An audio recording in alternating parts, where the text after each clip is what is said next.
Oh yeah.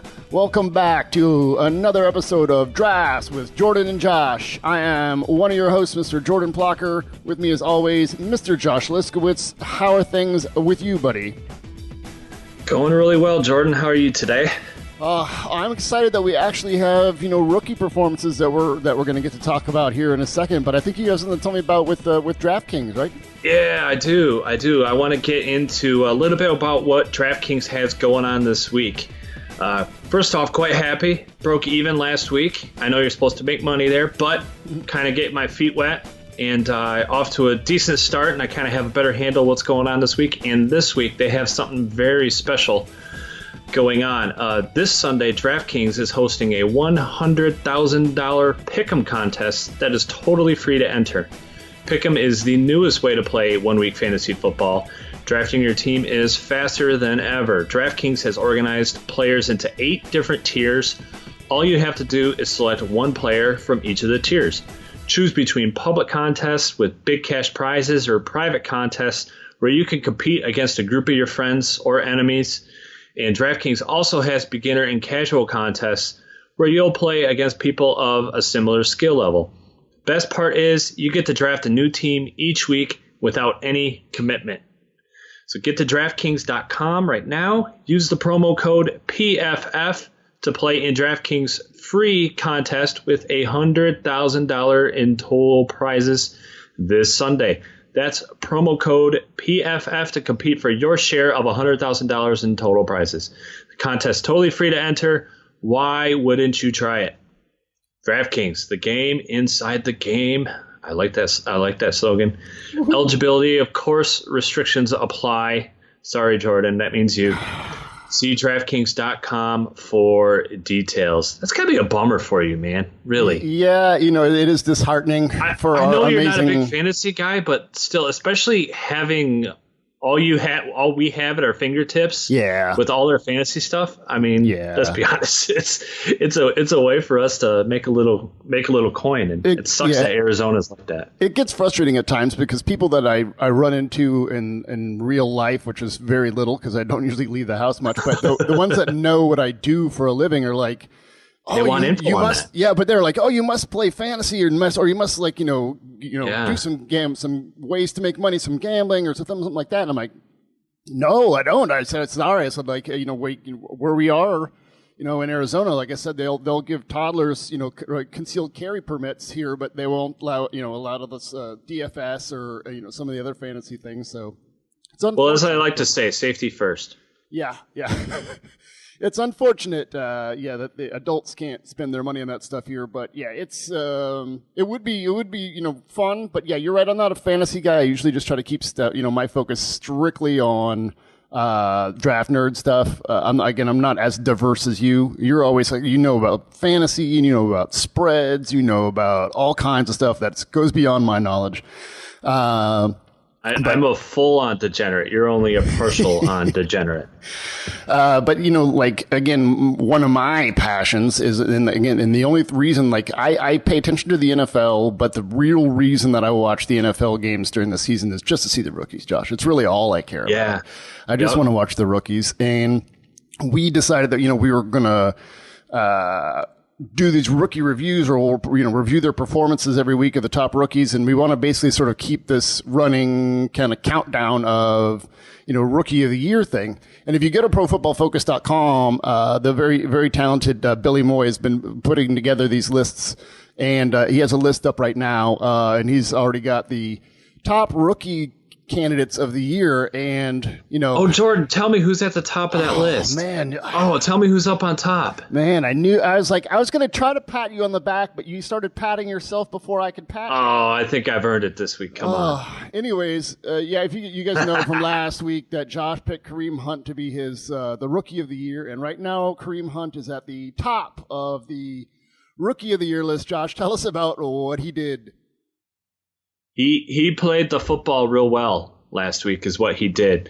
Obviously, first, it's really interesting that we're recording this today, Friday, after last night's game was Cincinnati and Houston, because there's an interesting juxtaposition on how to handle a rookie or a skill player in general and how not to handle a rookie or skill player in general. Kareem Hunt's very first carry, fumbles. He's had 2 fumbles through his high school and college career combined, and he didn't lose either of those, which that's incidental. That's luck. But the reality is, he had gone like 800 plus carries or something ridiculous without fumbling. It's insane. So very first carry, he fumbled. What does Kansas City do? They don't bench him. They don't say, "Hey, rookie, you gotta figure your stuff out first. We're gonna let some veteran who's clearly inferior to you go in." No, they put him back out there, and he dominated the Patriots. He did everything. He was receiving. He was great. I loved his patience running that outside zone, that zone stretch, inside the tackles, outside the tackles, finding those cutback lanes. He really did an excellent job of that. He forced 8 missed tackles on 22 total touches, averaged 4.0 yards after contact per attempt, which was... That's ridiculous. Yeah, it's insane. And that was, of course, number 1 for the week. But he just had possibly the single best rookie start for a running back or a skill player in general, outside maybe Randy Moss's. Yeah, I can't. Anquan Bolden was his performance. Bolden that was ridiculous too. Dude, but he broke Anquan Bolden's yards from scrimmage record. Oh, did he? For a first game rookie. Yeah, it was just really impressive with the fact that he was able to do what he was able to do in the pass game. Like when he was like basically a seam threat down. It was like it's unbelievable to see that out of your rookie running back from Toledo. But again, a great performance from Hunt. He is now leading our list here. Yeah, and the point I wanted to make about juxtaposing it to last night is Cincinnati, they couldn't play John Ross due to injury week 1. He's finally ready to go this past Thursday. First carry, what does he do? He fumbles it off, and it was a fumble, but it was right on the sideline. It just happened to pop inbounds, and it was a direct hit. That was really just a good defensive play. I wouldn't blame Ross too much for that. I mean, obviously you don't ever want to fumble, but that was just a weird scenario where he got a little bit unlucky too. And so they benched him the rest of the game, which is ridiculous because Cincinnati had nothing at all on offense working at all last night. And then it gets down to the very last play of the game. They're going to have to do a bunch of laterals and stuff. It's 80 yards to go. And you have the fastest player in NFL history, and he's on your bench somewhere. So that's just absurd to me. Kudos to Kansas City for sticking with Kareem Hunt after that fumble, and shame on Cincinnati for parking John Ross on the bench. Get off Josh's lawn. Moving on. All right. The number 2 right now on the list of the rookies is Tre'Davious White, the corner for Buffalo. He ranked 8th among all corners in week 1 with his 84.8 overall grade. Josh, he had an 84.4 coverage grade, and he played the run with an 80.9. So pretty solid right there from start for Tre'Davious White.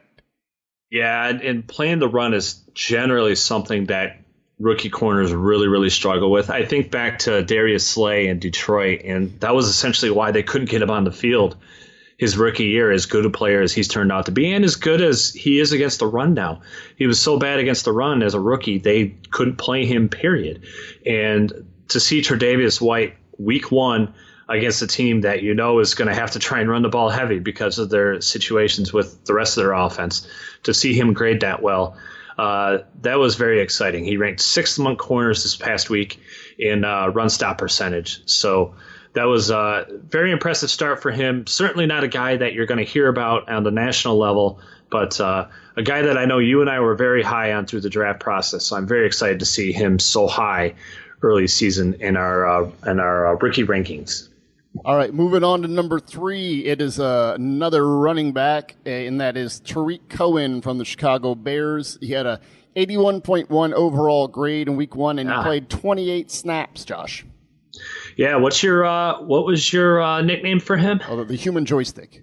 Yes. Yeah, you and I in particular got a chance to look at him. He was part of kind of the last batch of guys you and I looked at and evaluated for Steve, because of small school. There was limited amount of footage, and his size was certainly concerning, but man, he's so elusive in space that you just knew there was going to be a role for him, and there's a huge role for him in Chicago. And considering all the issues they're having at wide receiver with health problems there, I think they're going to end up leaning on Cohen pretty heavy this year, man. I think he's going to be up there throughout the season. He's going to get a lot of touches. And he was, if you recall, when we did Inside the War Room, the Bears front office had mentioned that he had like freakishly large hands.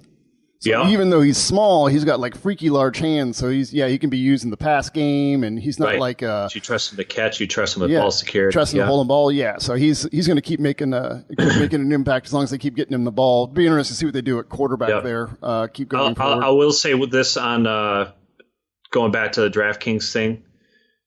Any time you get a week where the Bears, the narrative of that game is the Bears are probably playing from behind, having to play catch up, I think it's a real safe bet Tariq Cohen's going to get 6, 7, 8 catches every single time. So keep that in mind fantasy throughout, because I doubt he's ever going to be a high price tag, and he might be a real solid cheap play. Like this week, Tampa Bay is going to get up. They're going to get up a couple scores.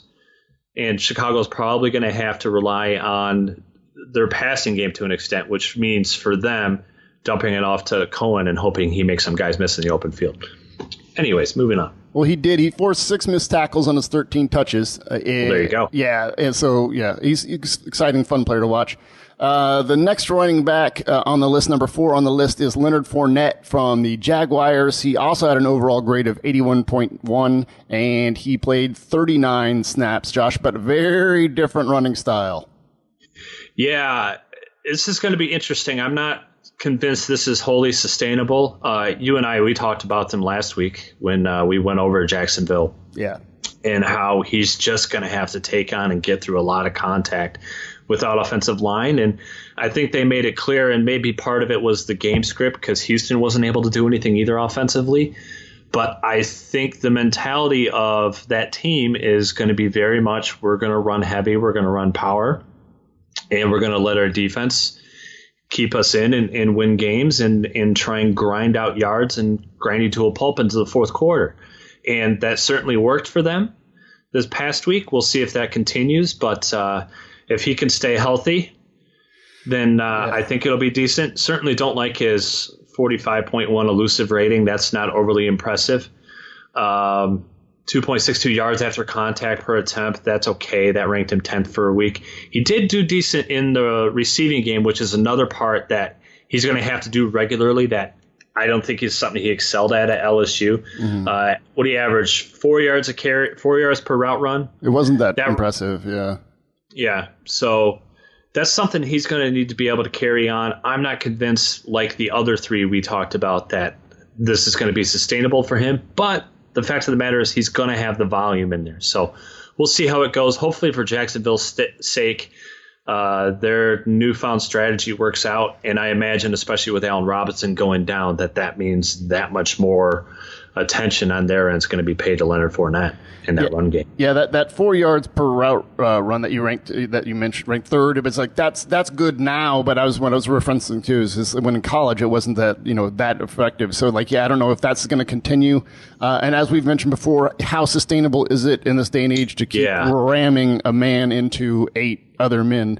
Right. And we've a guy that has a history of injury. Yeah, we've mentioned on here before that every evaluator has biases, and we're trying to be as forward as possible with our biases. I have a bias on running backs that I do not really. I really do not like tall, upright running backs who don't run behind their pads, simply because, Josh, I think they take a lot of unnecessary hits to the lower part of them, which is why I would have invested draft capital in a Kareem Hunt rather than a Leonard Fournette. That's my own personal bias.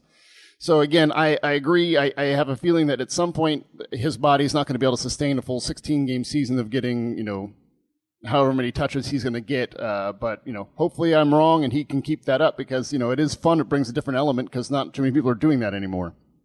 Mm-hmm. All right. Number 5, TJ Watt, the edge from the Pittsburgh Steelers. Never heard of him. Overall grade 79.9. Season snap count 62. Pretty impressive performance there, Josh, from TJ Watt from your Big Ten. Yeah, he did. 2 sacks, 2 hurries, 4 stops. And boy, if he can bring that kind of production on a regular basis, that is going to be absolutely huge for Pittsburgh, because that defense has really been not very Pittsburghy the last couple of years. And a huge part of that is because they haven't had a consistent pass rush outside of the old man. And so hashtag not very Pittsburghy. No, not very Pittsburghy. I like that hashtag, not very Pittsburghy. But if they can get that kind of production from him, especially considering I think there's still huge questions about that secondary. I don't think anyone can truly look at that secondary and think, yep, that's a championship team. That's a team that I think can consistently get back to the AFC Championship game like they did last year. So fixing that by generating a pass rush on the edge like Watt gave them this past week against a very good line as well. That's worth mentioning. That bodes well for them. All right, we're just going to quickly run through the 6 through 10 here. Josh, 6 was Cooper Kupp, wide receiver from the Rams. Him being on there. Yeah, yep. We think he's going to see a high volume of targets. Yep. I would imagine if he stays healthy, he's going to get triple-digit targets, no question in my mind.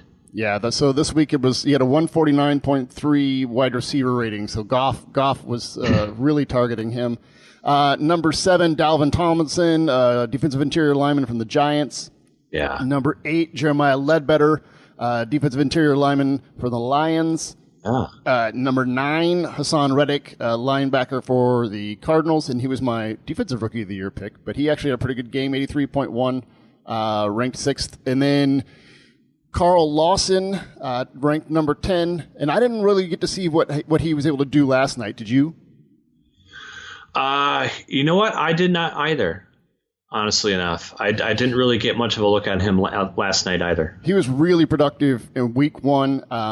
He led 77 qualifying edge defenders with a 25.0 pass rushing productivity. So again, we're not surprised at all about that. So yeah, those are the top 10 that our talented Billy Moy has been able to put together.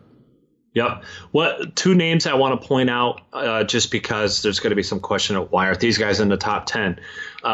Billy actually made a top 16. Kenny Galladay's at 13. Obviously, he had the 2 huge fourth quarter touchdowns that really won Detroit the game. He had 2 drops early on, and those were big plays that he missed, and so that's what brought his grade down a little bit. I think we're going to continue to see a lot of good things from him, though. Dalvin Cook. He had an excellent game in terms of his running, but I graded this game. I thought he was pretty dreadful in terms of pass blocking pickups. He had a number of busts, and receiving game, he had at least 1 drop, maybe 2 as well. So I don't think he's very effective there. I think he can improve in those. There's nothing about his game in college that says to me he can't. I think he's going to move up the list, but that's why those 2 guys who put up some big stats aren't in the top 10. All right. Thanks. You're welcome, Jordan. And before we move on to our next segment, I just want to give a shout out to our friends at playdraft.com, or if you're on your iPhone or your Android, just do a search for draft, download the app. Still, you can do those the yearly drafts for them, where all you're doing is you're drafting your team for the entire season, and that's it. You don't have to worry about who gets injured. You don't have to worry about making free agent acquisitions, waiver wire, all that stuff. No, what the team you draft is the team you draft, and you have a chance to win real money against real life people. You can't see them, but they're real. They're for really real life people. I promise you, Jordan. Okay. Don't give me that. Don't give me that look. And it's a ton of fun because you can just draft your team and forget about it. You don't have to worry about anything else. So go to playdraft.com, enter in one of their leagues, and have some fun, man. Yeah, I wasn't giving you that look, buddy. That, by the way, that does sound like fun. I was distracted because of my other screen. I have NFL Network on. Surprise, surprise. And Ben McAdoo's on there with that slick back hair, and so he just and I think the light just reflected off of it and it caught my eye. So I apologize. Are you saying Ben McAdoo is dreamy? No, definitely not. I'm just saying his hair is distracting. I mean, I'm going to let him know you said his that. His hair is not on the level of Les Snead, Thomas Dimitroff, Mike Renner. You know what I mean? It's just but it's still distracting. Coach McAdoo, Jordan Plocker says your hair is not on the level of Thomas Dimitrov. Care to comment?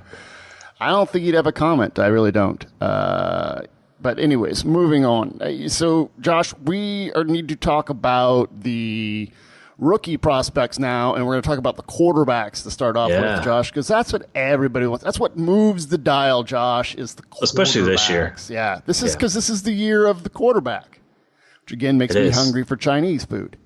All right, Josh, so we're going to just highlight the performances last week and thought that a really good place to start off would be with Sam Darnold, who had a overall grade 85.9. That's through 2 weeks. Much better. Yeah. Much better week 2. A solid bounce back. So he was 12 of 15, 205 yards, and he had 3 touchdowns. That was all between the numbers. And then he was actually, we spoke last week. He didn't really have a good performance when he was under pressure, and we said that was out of character, remember? So this week he did better. He had 8 of 11 for 141 yards, and then 3 of his 4 touchdowns came when he was under pressure. So, bounce back for Darnold. Yep, and he was also strong against the blitz too. His quarterback rating against the blitz was 109.7. So anytime you're getting above 100 in a category like that, 111.6 against pressure, those are outstanding numbers. Still wasn't great on deep passes. His big time throw percentage just under 5%. That's okay. Deep quarterback rating was 67.6 when that's really an area where you have a chance to rack some grades up, especially with that team. And when you have a running back running as hot as they do right now, we could possibly talk about him a little bit later. But much better game from him, and they've got another big one this week, man. Yeah, there's one thing, an interesting thing that Steve Palazzolo pointed out is that, Darnold has 3 turnover-worthy throws already on the season, and all 3 were intercepted. Yeah. So that's like that the opposite. Always happen. Yeah, that's the opposite of last year. Remember, last year was so magical for them. So, is this year are things going to go the other way for SC? And is the magic gone? I don't think so per se, but I don't know. It just seems interesting so far. All right, Josh, we're gonna stay in the Pac-12, and we're gonna move on to Luke Falk. Had a very weird week. I think he suffered some sort of injury. I don't remember the whole extent of it. I think he's going to be playing. I don't remember if it was head or shoulder or not. I'm not sure. I think it was all the above, to be honest. But yeah, so he didn't really have a full performance, Josh. So that's definitely going to bring him down for a little bit from his week 1. But what did you see there against Boise State? Yeah, it was a frustrating game. We talked about him, and we might have even mentioned it last week, how a timing and rhythm passer, it takes such a long time to develop chemistry with your receivers, and when you got new ones like he does, it's still a struggle right now. They ended up somehow finding a way to get the job done in what was just a bonkers game. So it's not like last season where they really hurt themselves with the early season losses. They've gotten through those 2 tough ones, but so far he's doing okay in short passes, and his intermediate and deep accuracy has not been good so far. Overall, adjusted completion percentage is 80.3%, but that's really because of the short and underneath stuff that he's been focusing on. Not so much against the longer stuff. 63.5 in intermediate, only 54.4 on deep passes. No big-time throws from him this week, which is uncharacteristic of him. He was a guy that when you and I watched him on film over the summer, we were just a lot of expletives because he was making some ridiculous throws all over the place that I don't think people have given him enough credit for. But he hasn't done it yet this year. So hopefully he's healthy. Hopefully he's able to play through whatever he got against Boise, and he can improve upon what we saw, because it was not a pretty performance. There's no sugarcoating it. Whose performance has been incredible thus far this season, though, is Washington State head coach Mike Leach in any press conference. He's fantastic. Did you hear his halftime interview? Killing it. Which was 2 seconds long? No. Oh, my God. It was so the guy goes up to interview him at halftime, and they're down by like 10 or something like that. It might be close. I don't know what the score was, but things weren't going well for Wazoo, and especially on offense. And the ESPN guys asks him, so what do you think the offense needs to do? And he's like, well, we need to show that we're some semblance of an offense. He said something like that, and then he just walked right off. It was like the shortest, most coachy thing ever. It was brilliant. He's He's a character. He's fun. He's so funny, man. That guy, I love his answers to questions. Yeah. All right, so moving on with the quarterbacks. So, Josh, we're going to go to the Heisman Trophy winner, Mr. Lamar Jackson from Louisville. Through 2 weeks, dude, he's got an overall grade of 93.0. Yeah. That's impressive. He does. I continue to be kind of befuddled about him because, I mean, again, he makes a couple of these good throws. He's been better in intermediate and deep pass, especially this past week.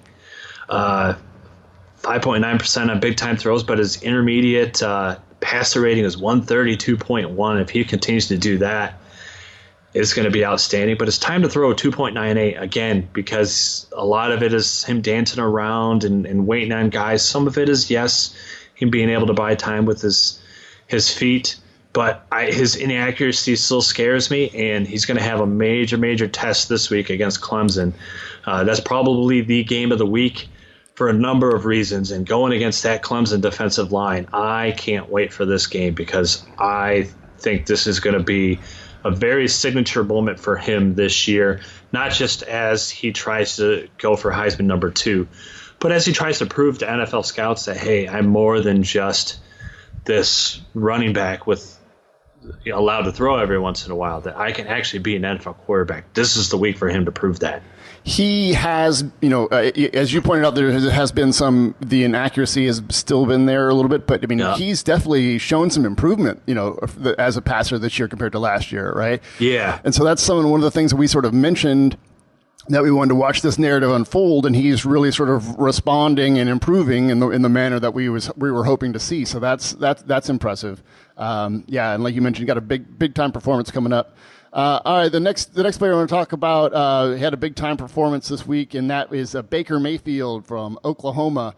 I think he had not a big time performance. I think he had the big time performance. He played against the Ohio State Buckeyes, who I believe you're a big fan of.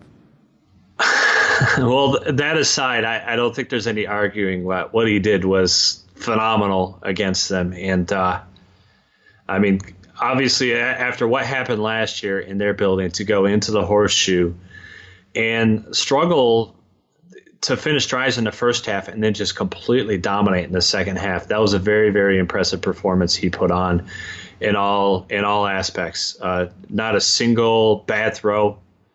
You talk about Steven as turnover-worthy throws. He did not have a single one.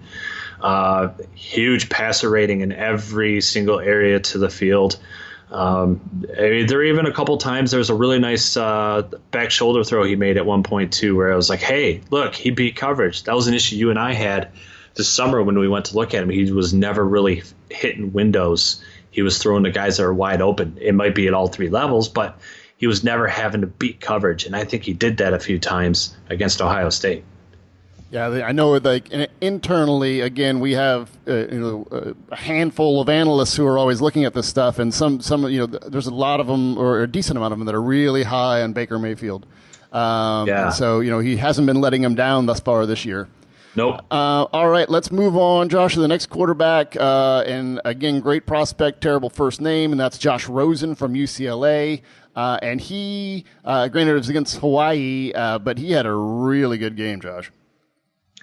Yeah, he did. 88.1 overall grade, 75% adjusted completion percentage. Now, that might not sound like a lot, but you got to remember, from that pro-style team and that system, that means he's doing a lot more vertically and in the intermediate than other quarterbacks are. So I like to look at his quarterback rating in those areas. 157 on intermediate throws. That's almost perfect. 130.8 on deep throws. That is outstanding. And much, much better game from him than the first week, which, quite frankly, might end up being his signature Heisman moment, even though we had some serious issues with it. With the YOLO throws. Yeah, this one, there was less YOLO throws in this one. He finished 22 of 25, 329 yards, 5 touchdowns. But, I mean, those numbers, don't really match up to, again, like what he did on the field. He's got some big-time throws this year, Josh, 5% big-time throw percentage now. So he's definitely playing up there with some of the best guys right now in the country. I would definitely say it's probably him and maybe Mayfield, probably going at it right now for the best guys in the country. Well, Lamar Jackson, you have to put him up there you're right. too. You put Lamar I think up there there's still some inconsistencies, but again, but I think those guys. If Lamar has another big game this week, he's going to separate himself as having been the top performer thus far. What that means is in terms of draft stock, we'll obviously discuss that. But I think Jackson has that chance to separate himself. Rosen should have a monster week. They're on the road at Memphis. It's defense optional. It's been like that for a couple of years, and I suspect Rosen should be able to just carve them up. All right, the next quarterback that we want to talk about is Mason Rudolph from Oklahoma State. He has an 89.9 overall grade through 2 weeks, Josh. He's got a 76.9 adjusted completion percentage. Again, he's not doing as well, I don't think, as some of these other guys in some metrics, but still doing pretty good so far. Yeah, and they haven't had a lot of competition thus far, but quite frankly, I think that's because Oklahoma State is legit in their ranking. They're right around number 10 in the country right now, and so I think they're just going to continue to blow teams out of the water. They go to Pitt this week. Or is it to Pittsburgh? Yeah, I think it's to Pittsburgh this week, which again, hey, defense optional, so he should tear it up again. Again, it's interesting. You expect him to do well in the short passes, and he's been kind of okay on that. He hasn't been great in that area, a little inconsistent, which has been kind of an issue we've had with him in the past. But intermediate and deep, he's been dead on, and he hasn't made a single bad decision yet. So real good start from him, and I expect that to continue in a big way this week. All right, moving on. The next quarterback, again, terrible first name in this prospect, and that's Josh Allen from Wyoming. Again, the big athletic kid that we had some concerns about, decision making and accuracy coming in. I think he had a little bit better game this past week, but going against Gardner Webb. So that was a little bounce back game. He's got a tougher one coming up this week, Josh. He's going to go play against Oregon, another Power 5, team. But what do you see from Allen here through 2 weeks? I have real concerns about him. We talked about how you and I were not really huge on him over the summer.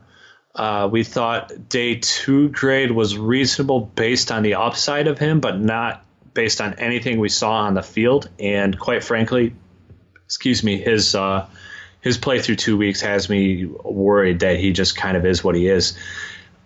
Look at what he's done under pressure. I mean, his pass rating under pressure is 45.7. That's just that's not good. And I understand they had a tough opponent week 1, and this is cumulative. But in the same respect, I mean, he's got to be better in what he's doing. He's been making a ton of those YOLO ball decisions. Where he just continues to force the ball in bad areas that he has to be smarter about. I think there's a lot of reason for concern, and for whatever reason, he's still getting a lot of pub on that national media, but he has not played anywhere near up to it so far. Yeah, and it sounds like he's going to come out. But again, I'd definitely like to see some serious improvement in these remaining starts, if that is his plan going forward. The next quarterback we want to discuss is Mike White from Western Kentucky. He's one of our guys that we really wanted to keep an eye on this year. Thought he belonged up in the conversation there at the top, but had a pretty rough outing this past week. Josh, under pressure, he had a 0.0 passer rating under pressure last week with 3 of 10 for 9 yards. Yeah, and an interception, which is so unlike him, because remember, he was the guy who would just sit there and you could hit him with a sledgehammer and he could still complete accurate passes last year under pressure. So I don't know if it's the coaching change thing or, what the deal is, but the numbers, it's not saying he's been bad, but I mean, it wasn't necessarily a really good week last week. Well, one of the first articles I wrote this offseason was 5 teams that could be due for a downfall. And even though at the time, I don't think I realized how much we liked Mike White because we hadn't really evaluated him then. But despite him returning, Western Kentucky was definitely on that list because they're losing a lot of talent, and part of that talent is at the wide receiver position. So I haven't actually gotten to physically see him. I'm just looking at the number aspect of it, but I have to imagine there's just going to be a transition period with them. They have Louisiana Tech at home this week. Again, that should be a fun defense optional game. That's kind of the hashtag of the week is defense optional. So hopefully we get improved play from him. One thing that has maintained with him is that play on those deep throws, that deep accuracy, 118.8 passer rating on deep passes thus far through 2 weeks is still excellent. So he's still able to hit that deep ball. And as much as Chicks dig the long ball, NFL digs the long ball too. So if he's still doing that, I think the rest will come around, and I think the NFL is still going to kind of creep up on him in terms of their opinion of his play. All right, and that will do it for our recap of the year of the quarterback for last week. But even though it's the year of the quarterback, Josh, there still are other players out there. I think there still are long snappers. Can't confirm. It's possible, but there are other players still that we definitely need to talk about because they're having some good performances so far. And I want to start out west, Josh, and that's not because of any perceived bias that I may have that slants out west, Josh. Just because this is, we got some good players out here. And I want to start off with Stanford running back Bryce Love, man. He was one of our breakout candidates, and he's having a pretty good season so far. At some point, Stanford has become running back U, right? Because it doesn't matter. I mean, they should have had a Heisman Trophy with Toby Gerhart. He didn't get it. He moved on. Then obviously McCaffrey should have had one. Had another big year last year. He's moved on. He's already showing flashes of great things in Carolina. And now they have Bryce Love, tied for second in the country with 14 missed tackles forced so far, and that's just on 30 carries. So basically, every other carry he has, he's making someone miss, which is just absurd. And he did that in part against USC this past week, which is an NFL front seven, essentially. Essentially, yes, exactly. That's really impressive. Yeah. Yeah, I mean, we're going to talk about our top prospect matchups in a little bit. It's another segment, and we're going to be featuring USC's game this week as well, pretty heavily in that. Yeah, I mean, moving on to USC, then let's talk about Sam Darnold's go-to guy, Deontay Burnett had another huge game. Again, he was another one of our breakout candidates. Thus far, Josh, he's caught 16 passes for 263 yards. And again, played against Stanford's got really good corners. NFL caliber corners, and he had 2 touchdowns against Stanford and forced 4 missed tackles. So really impressive from Burnett so far. Well, a couple other things that stand out to me too. He's still, despite the fact that he's playing in the slot, 5.33 yards per route run from the slot is absurd, even if it's just a small sample size through 2 weeks. And the fact that he has 16.4 yards per reception on that many catches, that's crazy too, considering where he's at, because it's not like he's just running corner routes the whole time. Like, these aren't downfield routes he's doing some dirty work there too, and he still has a huge average. So that shows you that not only is he able to do the tough stuff, but once he gets in the open field, he's creating problems. 4 missed tackles forced this past weekend against Stanford. Yeah, let's go to another offensive playmaker here making some moves, and that's SMU's Cortland Sutton. Josh, he scored 4 times against North Texas. Is that good? Yes. That's a good thing, right? Yes. Yeah, I mean, he's just the proverbial man amongst boys. You and I, we liked him a lot on film in the summer. Not a super NFL athlete in terms of he's not going to be the 4-2-6 guy that you want to put on your bench as a rookie. But at the same time, he's just a super possession receiver. And at the college level, he's just too big, physical, skilled, good route runner in all those aspects against a team like North Texas that they faced off against. So really strong performance from him, and I think we're just going to continue to see him rack up a ton of yards with a competent quarterback and his just ability to physically outmatch everyone at his level.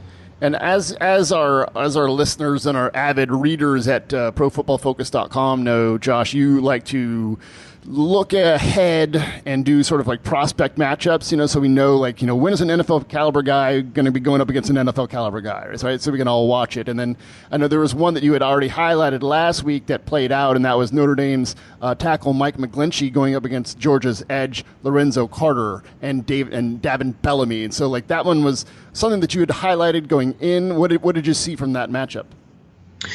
Yeah, that was really interesting. And Bellamy actually gave him some issues. Right off the bat, picked up a quick right off the bat, he did pick up a quick pressure in the third quarter. Just kind of blew him away, and really it was under 2 seconds. So that's something that we grade pretty heavily when he's doing things like that. Was able to duplicate that same move later, seal the game with a strip sack as well. McGlinchey was charged with one other pressure on the day as well, so not the kind of dominant effort we expect to see from him. So I thought that was interesting from edge guy that hasn't gotten a lot of pubs so far, having a big day against a big-time prospect that everyone knows. That's going to be an interesting one to watch going forward.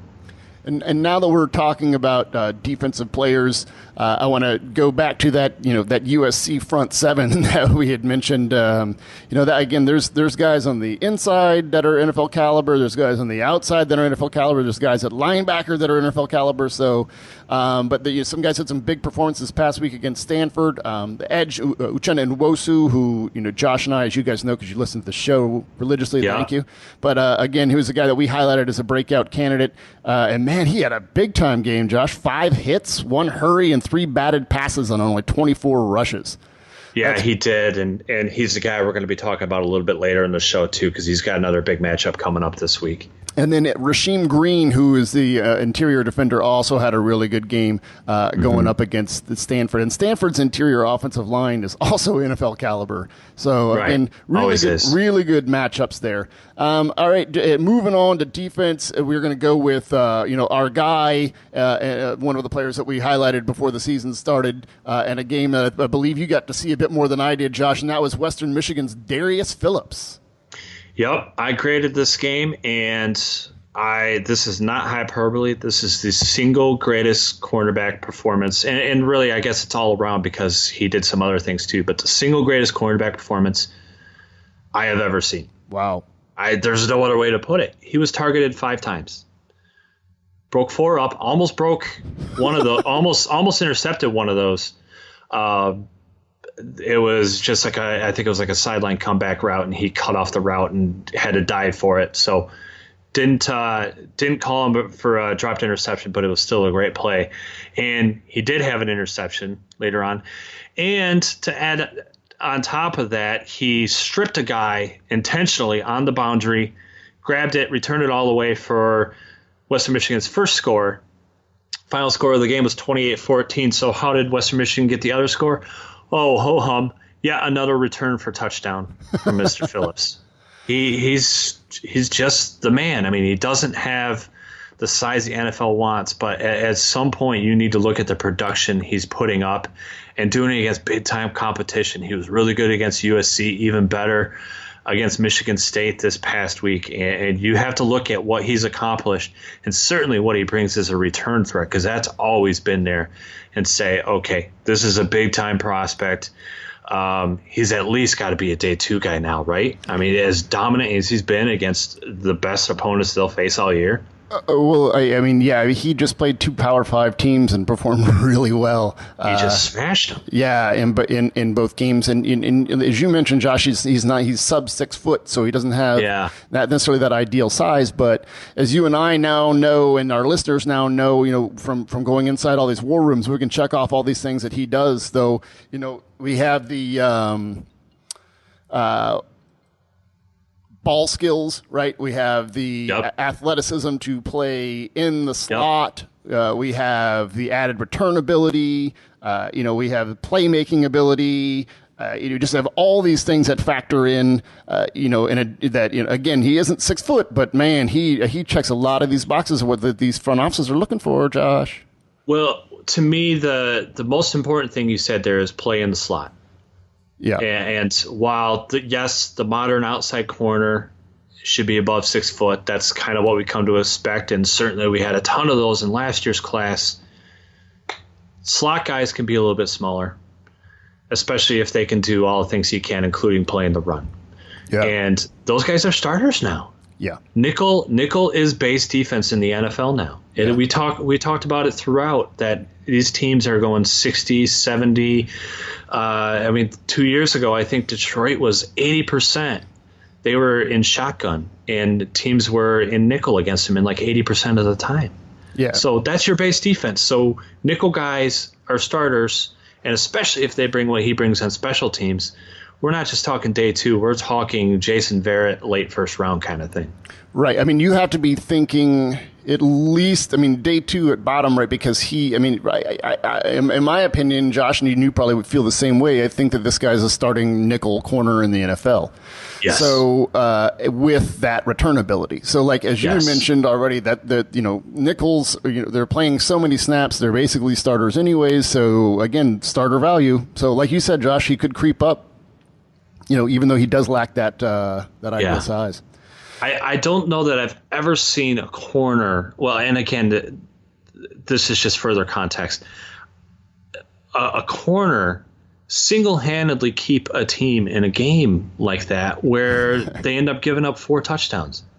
But he scored 2 to keep them in the game and broke up all these other passes to kill drive. It's just absurd. Yeah, and again, that's just that's the stuff that the NFL teams will love. All right, another corner who had a strong week, Josh, was Iowa cornerback Joshua Jackson. Again, terrible first name on that prospect, but he had a good game. He had an interception in week 1 against Wyoming. I guess that's some Josh on Josh crime. But he's, again, have a pretty strong season thus far. What are you seeing from Joshua Jackson? Yeah, it's interesting because he's seen a lot of targets and he's given up a lot of catches so far. He's given up 12 receptions and 131 yards through those 2 games, but 4 pass breakups this past week. So, he's being productive as well. It's going to be interesting going forward to see if he continues to see this kind of volume as Iowa works to move on from their stud corner last year and teams try and figure out kind of who the personnel is there, or if teams start to look away from him the more he breaks passes up like he's been doing the last couple of weeks. I'll tell you that stud corner that you're referencing, Desmond King, keeps making plays for the Chargers. No shocker there. Yeah, right. So the last player I want to talk about then, Josh, and I believe it was a player that you had highlighted a matchup for, and that's Oklahoma edge defender Ogbonnia Okoronkwo, who went up against Ohio State. So that's going to be some premier film premier matchup there, and how'd that work out, Josh? Yeah, well, it worked out in Ogbonnia's favor. You know what? I don't even know what he did total pressure-wise, but one of the things I highlighted last week when I wrote that article and talked about it in the podcast was his ability with his inside move. And sure enough, what's he doing to create a couple pressures is he's busting inside on a tackle. But he also put up 5 total defensive stops against Ohio State. So it's a well-rounded game for him. He's really, to me, breaking out as not only the leader of that defense, but the clear top defensive player in that conference. And I think he is going to really be in the conversation when all things are said and done because of his versatility, his ability to not only defend the run, but rush the passer from a variety of alignments in a variety of ways. He's going to be moving up into that first-round consideration, I think. He's having a really solid season so far. All right. Staying along with your matchups, Josh, let's go ahead and look at the ones that you've highlighted for next week. We have Friday night matchup going on, Jordan. This is why the draft is so great with college football, because let's be honest, let's look at the slate of games this week. We've talked about Louisville, Clemson. That's a big one. That one's interesting. Otherwise, it's pretty terrible. There's not a lot of exciting games, but that doesn't mean we don't have exciting matchups for draft prospects, and we've got a good one Friday night. Whoever would have thought that you would be excited to watch Illinois against South Florida? That's not supposed to be one you get excited about. I'm really excited about your boy Mazzy. My boy Mazzy Wilkins out of nowhere. He's just been an animal these first 2 weeks for USF. I graded week 1 for USF, and all he did was get targeted 7 times and give up 0 receptions. Well, he got targeted another 7 times last week and had a down week for him. Gave up 2 catches, but he did have 2. He has 2 picks, 3 pass breakups now. So. Yeah, again, quarterbacks have a 0.0 quarterback rating, which is, I don't know how good you are at math, Jordan, but that's as low as it goes. I am terrible at math, Josh. But I tell you what. So he's been outstanding. His name is amazing, and I love it. And I was thinking the other day, because I'm not familiar with her music at all, because, I don't really do that sort of thing. But like Taylor Swift, just that name to me just sounded like a really speedy, shifty slot receiver. It's like that's Taylor Swift is definitely like a slot receiver with return value. But like Mazzy Wilkins to me is definitely a jazz musician. Like that's just like I really got like I love Mazzy's last album. It was amazing. So yeah, this guy's definitely got to be doing jazz on the side, but his quarterback play has been really, really solid. Yeah. See, you think jazz musician, and obviously there's Mazzy Star, who's not really jazz, right? But when I see his name, I think back to my days as a camp counselor, and we have Australians coming in, and you know better than I do because you spent time in that country. But they have all these ridiculous slang that they use, and they call mosquitoes muzzies. So it's great because Wilkins, he's probably about 6 foot, but he's real skinny. He's maybe 180 pounds, but he's like this little gnat that's always really active and in there. So Mazzy the Muzzy, that's my nickname for him, and he's been real fun to watch. His matchup, we haven't even talked about who his matchup is yet this week, but it's going to be Illinois wide receiver Malik Turner. Hasn't had as great of a start to this year as he had last year. Caught just 7 of 13 targets so far and has just 3.7 yards after the catch. But I'm really interested to see this one because at some point Malik Turner is going to get going and he's going to really be the feature player on that Illinois offense. And I hope these two get to go head-to-head quite a bit. Dietrich Nichols been real solid for USF as well, so it's going to be a tough matchup either way for Malik Turner, but I hope we really get to see those guys go head-to-head tonight. And go pick up that new Mazzy Wilkins album. You won't be disappointed.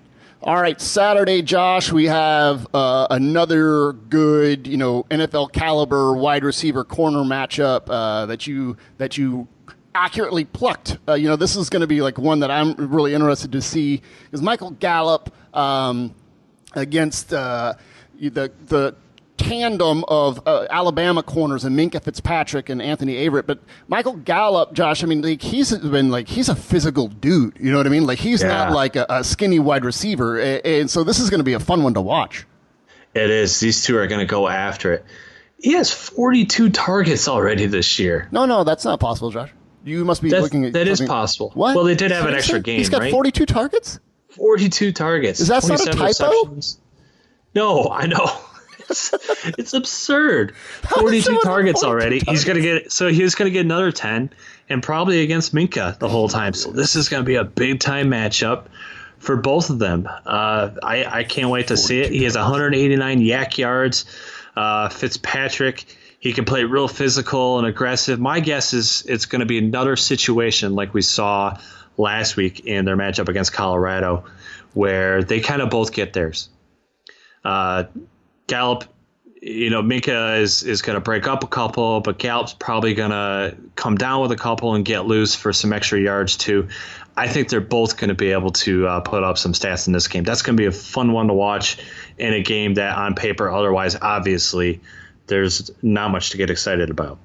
Okay, I want to take a slight break from the outside, Josh. I'm going to get down to the pit where you like it, where you almost get killed by refrigerator-sized men. They got LSU's edge, Arden Key, one of the premier pass rushers. One of the premier pass rushers, right? Yeah. Going up against Mississippi State's Martinez Rankin. What are you looking for in this one, Josh? I want to see what Arden Key looks like. We had issues with him last year being underdeveloped. Obviously, if it were terms of pure athletic talent, he's the guy. He's a top 5 guy this year. But in terms of having a diversity in his skill set, especially as an edge rusher, that hasn't been there yet. He's had a weird offseason where he hasn't really had an offseason with the team. Then he's had some injury issues. He's back this week. Martinez Rankin hasn't given up a sack or a hit so far after had a couple of subpar seasons the last two years. He seems to have turned the corner and kind of really started to ramp it up in his play. Going to be a tough matchup for him. Let's see what Arden Key's able to do. Is he fresh? Is he a little rusty? Does he have more than just that pure edge speed? This is the week where we first kind of start to get to see that for him, and a real test for Martinez Rankin as well, obviously. Don't quite know what I think Arden Key's name sounds like yet. I think sort of maybe like a protagonist from some sort of novel or something, but I'll figure it out at some point. See, I would go with jazz musician with him. I could see him. Maybe it's the whole Key thing, and it's too obvious. Key, but I kind of see him as a piano like the Arden Key and Mazzy Wilkins jazz duo. Yeah, playing songs in the key of Arden.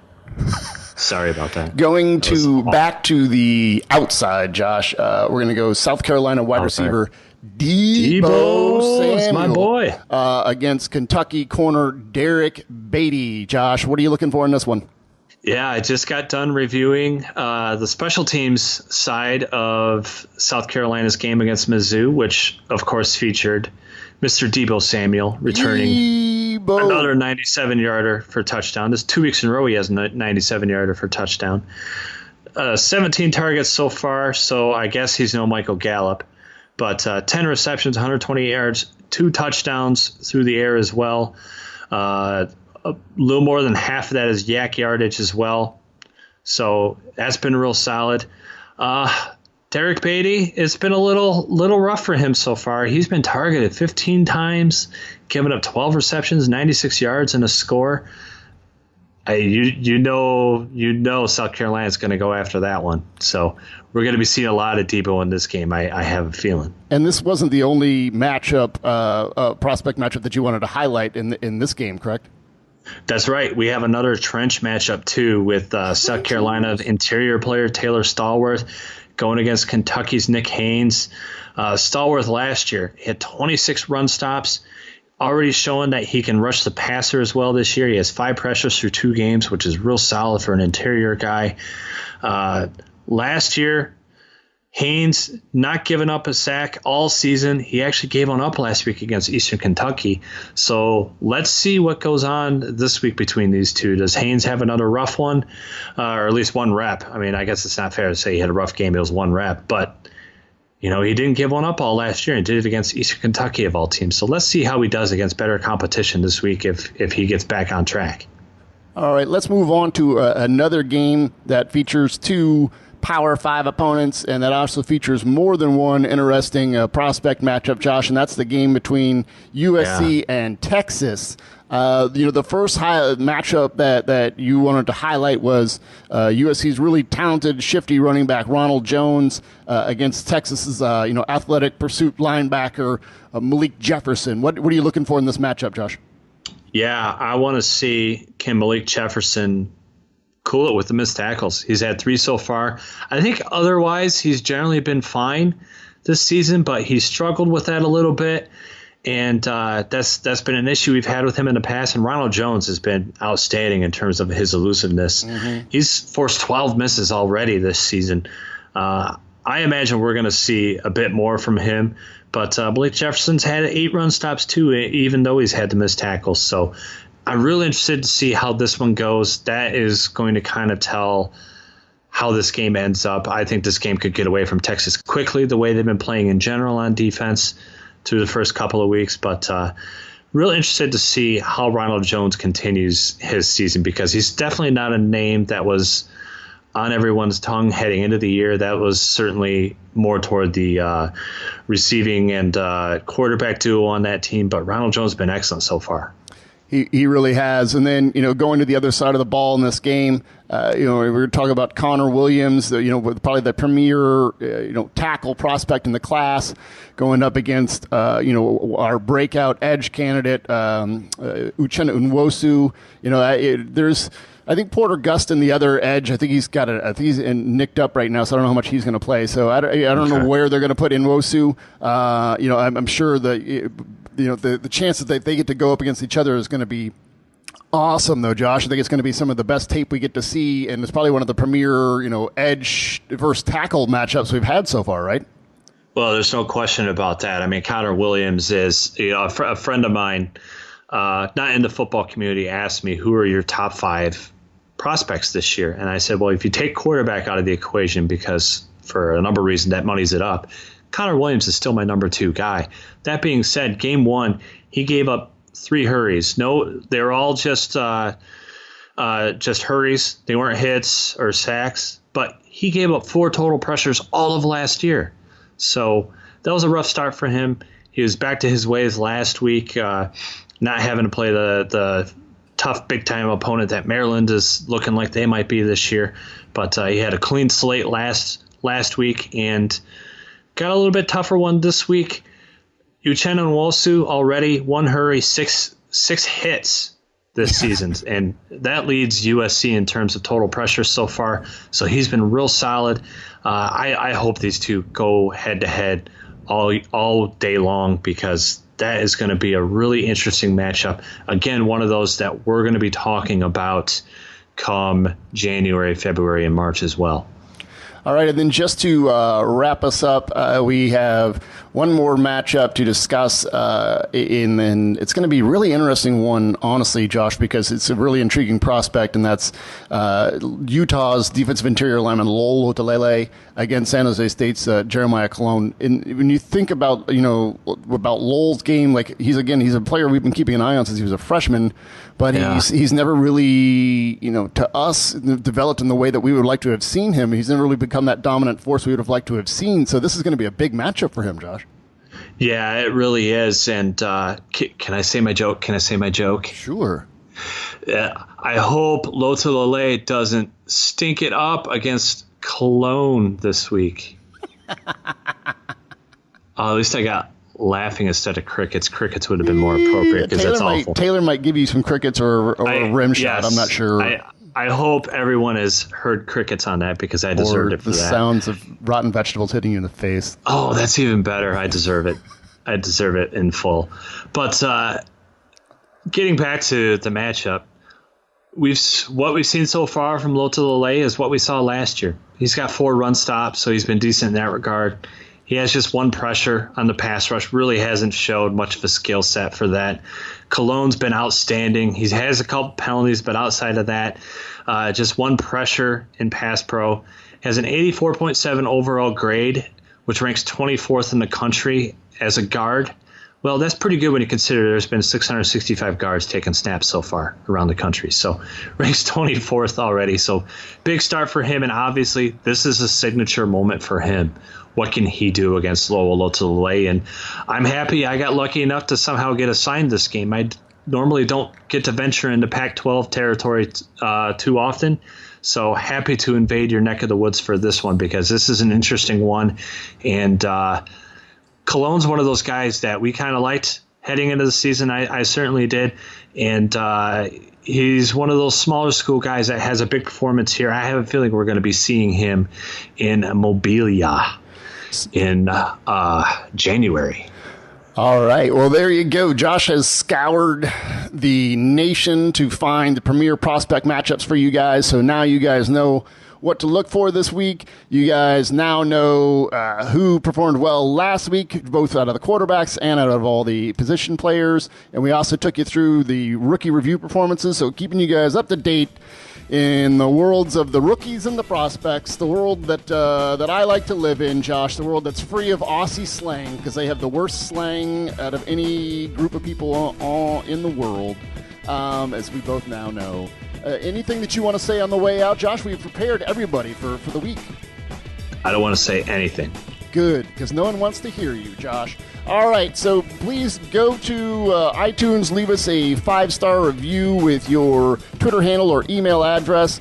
Tell us how great we are. You can say that Josh has a terrible name, or that he smells, or he makes terrible jokes. All that. Please follow me on Twitter at PFF_Jordan. You can follow Josh at PFF_Josh. That's it. Anything on the way out, buddy? I still want to say nothing. There we go. Have a good one, everybody.